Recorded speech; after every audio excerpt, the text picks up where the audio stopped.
আজকে বাংলাদেশ আমি সাপোর্ট করছিলাম, কারণ বাংলাদেশ গত 2 ম্যাচ খুবই ভালো খেলেছিল।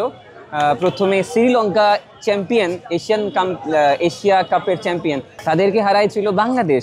ভারতকে যে তারা যেভাবে মানে শেষ যদি আমরা দেখি, প্রথমে অভিষেক শর্মা সে যেহেতু অনেক স্কোর করে ফেলেছিল, তারপরও এই ম্যাচটাকে নিয়ন্ত্রণ করেছিল বাংলাদেশ।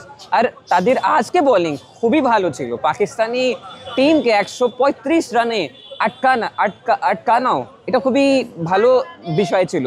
তো আমরা আশা করছিলাম যে বাংলাদেশ আজকে জিততো, আর তারা ভারতের সাথে একটি ভালো খেলা হতো।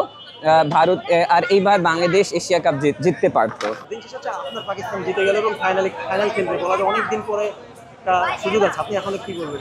আপনার দেশ নিয়ে, আপনার দল। আমার দেশ নিয়ে আমার খুবই আশা আকাঙ্ক্ষা আছে যে অবশ্যই পাকিস্তানকে এইবার তো ভারতকে পরাজয় করতেই হবে, কারণ দীর্ঘদিন ধরে আমরা অনেক দিন ধরে অপেক্ষা করছি কোন দিন জয় আসবে, আমরা উল্লাসিত হব।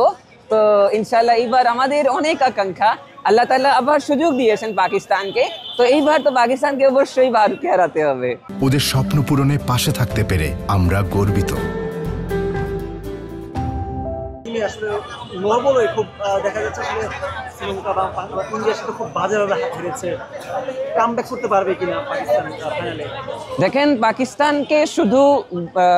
পাকিস্তানকে বোলিং অ্যাটাক, ভারতের বিরুদ্ধে বোলিং অ্যাটাক এটা খুবই সক্রিয়ভাবে ভালো করা উচিত। কারণ যদি ভারতকে আপনি বেশি রান করতে দিবেন না, তাহলে চেস করতে সুবিধা হবে। আমরা দেখেছি শাহিন শাহ অনেক ভালো খেলে, তো সেই শাহিন শাহ ভারতের বিরুদ্ধে খেলতে পারছে না। তা আমাদের আরও যারা বোলার্সরা, যদি তারা ভারতকে কম রানে যেমন আজকে বাংলাদেশ করেছে, যদি এরকম কোনো পরিস্থিতি থাকবে, তো নিশ্চয়ই পাকিস্তান ভারতের বিরুদ্ধে জিতবে। ফাইনাল নিয়ে আমি আশা করি বাংলাদেশ আমাদেরকে ফাইনালে সাপোর্ট করবে। পাকিস্তানি জনগণের অনেক দিন ধরে আকাঙ্ক্ষা, তারা যে একবার অবশ্যই তারা এই মহান বিজয় তারা নিয়ে আসবে, আর এটা আমাদের অনেক আকাঙ্ক্ষা। ইনশাল্লাহ পাকিস্তান জিতবে।